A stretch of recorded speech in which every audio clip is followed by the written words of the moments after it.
The Atlanta Falcons, once upon a time, sitting right there atop the NFC South, while the rest of the division began to fall apart with the Saints firing their coach and the Carolina Panthers hoping that Bryce Young's sabbatical would return him to a bit of form, and that has happened. But the Falcons have fallen apart. 3 straight losses around a bye week, while the Bucs have now tied them in the record department. Good news for the Falcons, though, is they've swept the Bucs. They have that tiebreak.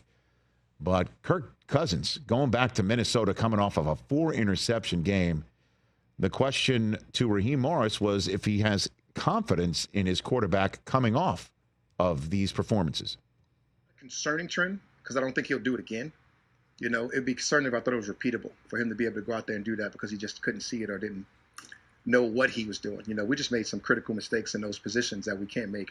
You can't turn the ball over 4 times in a game and expect to win. And I said that like coming off the game, going to the podium, we've almost found a way to do it, you know, which is remarkable for considering what that was. And we just can't have those things happen again. So it's not like a concerning thing because I don't think, you know, could it happen again? I mean, anything could happen in football, but I'm not concerned about it happening with Kurt just because of the knowledge base that he has, the amount of attention and the detail that he'll put into his work. Obviously, the quarterback and the head coach get all the blame for all those type of things, and they also get all the credit.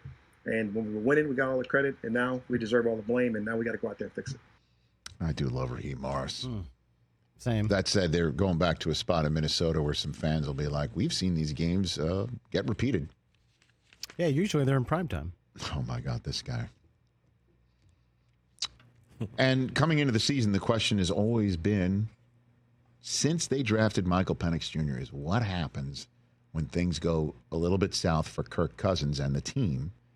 3 straight losses, blown out in Denver after losing in New Orleans, then a bye, then what we just saw against the Chargers. We were all like, what happens if people start asking for Michael Penix?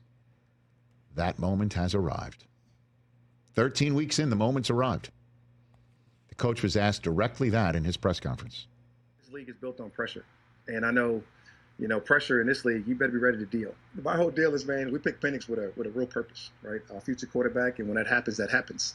And he's getting the line, he's getting ready, and if he's called upon, he'll be ready. I believe he said that best. And right now, he's in full support of Kurt, and he knows Kurt's going to bounce back. And, like, we all feel the same way. And, like, part of the reason Penix was picked for moments like this, because you knew he can handle it. You knew the detail and the pressure that we put on all of us, right? I believe Jared sat here in September and said, you know we're going to talk about this all year, right? And we made it this far without him talking about it. And the minute he showed up, I knew we'd be talking about this, right? So it's like, yeah, we're ready for those deals. We're ready to deal with those pressures. We're ready to answer those questions. We're ready to ignore the same noise that we ignored when we drafted Penix, right? We fell in love with a young man that we felt like can take us into the future. And that's what he's going to do, and that's what he's preparing to do. And right now, we're all here to support Kirk Cousins and rally around him so he can finish the job that he started for this football team while he got us into first place and able to finish this thing and go out there and get us done. He's not wrong. We would have taken the under if we said between weeks 13 and 14 would be the first time we're really having this conversation in earnest about why not Penix instead of a struggling Cousins. Yep. We'd have taken the under, right? Under would have been taken many different ways. Yep. And you mentioned this on the Overreaction Monday pod that this should happen, and I pointed out there's no way they are benching Kirk Cousins when they're going into Minnesota and also have a game at Washington, his 2 former spots. They're going to actually use this to their advantage if it is to be used to any advantage. And then there's winnable games at Vegas and the home for the Giants around it. They can get right in a hurry. You know Kirk Cousins is going to want to have a you like that game when he's back in Washington, which I believe, if I had to peg it right now, is going to be a flexed into Sunday Night Football game if I had to guess. Oh. Right now, as we're a month away from it. And this is not the time where you're going to turn to a rookie and say, go get him, Rook. Unless you absolutely have to, and they don't have to right now. I know fans might push back and say this is exactly the time when they have to, but that's not the way it works in the NFL. Not when Raheem Morris has got a clear vision of things, and it's one of those moments, just got to play better.